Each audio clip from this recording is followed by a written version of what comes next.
مانشستر يونايتد الشياطين الحمر اخيرا بداوا يكسبوا. عامه المباراه دي فيها مصاعب على الفرقتين، ما زال ليفربول بيعاني 3 هزايم متتاليه، خسر من تشيلسي، خسر من جالتا سراي، وكان خسران قبليها من كريستال بالاس وجلاسنر النجم الكبير اللي عامل موسم خيالي. بالنسبه لارن سلوت بقى في مشاكل كبيره جدا جدا. دفاع ليفربول ماهوش ناقص، خسران اليسون اللي هيكمل الشهر ده كله مش متواجد. راين جرافنبرخ هو اللي يمكن اخبار كويسه انه هيكون موجود مع الفريق وهيشارك في الماتش ده لانه اتدرب امبارح وهيتدرب النهارده. اعتقد ان هو هيلعب جرافنبرخ مع ماكاليستر. وعلامات الاستفهام الكبيره اللي انا اتكلمت عليها قبل كده ظهرت جدا قدام تشيلسي، مش هو خالص اليكسيس ماكاليستر. محمد صلاح ويعني برضو المشاكل اللي حاصله ما بيشاركش في هجوم ليفربول، ودي مش عوايده زيه زي اي لعيب المفترض، لكن الناس ما بتعاملش محمد صلاح على انه هو لعيب عادي، خاصه بعد الامكانيات الفظيعه والاستمراريه اللي ما حصلتش في يمكن خالص قبل كده غير من كريستيانو وميسي.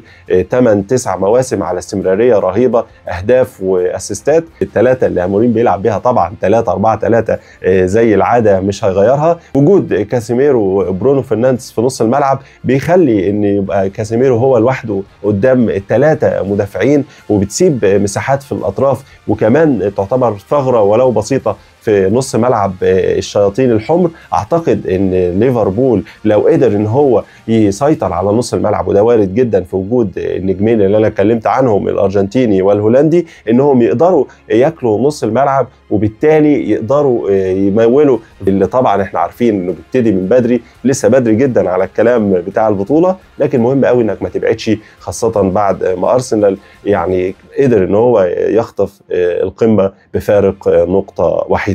قلنا الحاله البدنيه زي ما ارن سلوت اتكلم وقال انه مش جاهز يلعب 90 دقيقه نتيجه للفتره اللي كان قاعد فيها في نيوكاسل، فتره الاعداد اللي مهمه جدا بالنسبه لاي لاعب ما كانش بيتمرن فيها. تيكي اللي جاهز بدنيا هو يكون افضل في وجود خاجبو وتألقه مع المنتخب، يعني يقدر ان هما الاثنين كانوا رابطين كويس مع بعض في وجود صلاح وسوبوسلاي. يعني اموريم عنده حته كويسه انه بيقرا الملعب، ممكن يحط امد ديالو مخصوص علشان كيركس، وطبعا امد ديالو لو هو جاهز وفورمته هياكل كيركس وهيعمل عليه احلى شغل.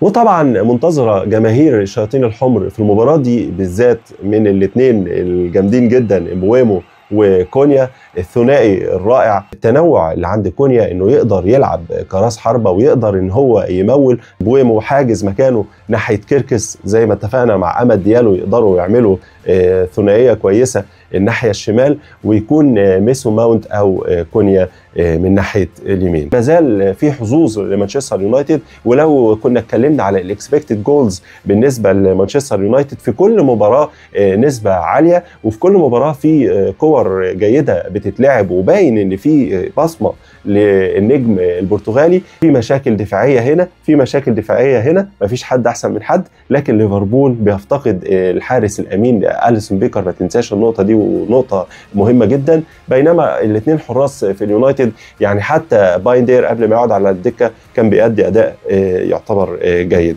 مامارداشفيلي يعني ممكن ان هو يأدي اداء كويس. بالنسبه لحظوظ الفريقين، نقاط القوه بالنسبه لليفربول واضحه. لو صلاح في مزاجه وروقانه هيقدر انه يمول ويلعب زي ما هو عايز من ناحيه شمال بتاعه اليونايتد، وفي نفس الوقت الناحيه الثانيه برضو الناحيه الشمال بتاعه ليفربول امد ديالو لو فايق وفي حالته هيقدر ان هو يصنع شغل كويس جدا. انا من وجهه نظري ان ليفربول اقرب الى حد ما للفوز، لكن ما زال المباراه دي هتكون محتفظه باسرارها وهتكون فعلا شيقه. ولو انت بتتفرج عليا وشاحن ب5 جنيه تقدر تقول لي رايك، مفيش مشكله، سيبك من الكوتش ده.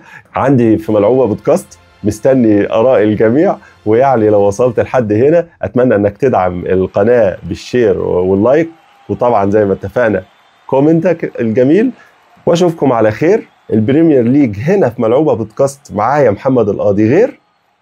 سلام.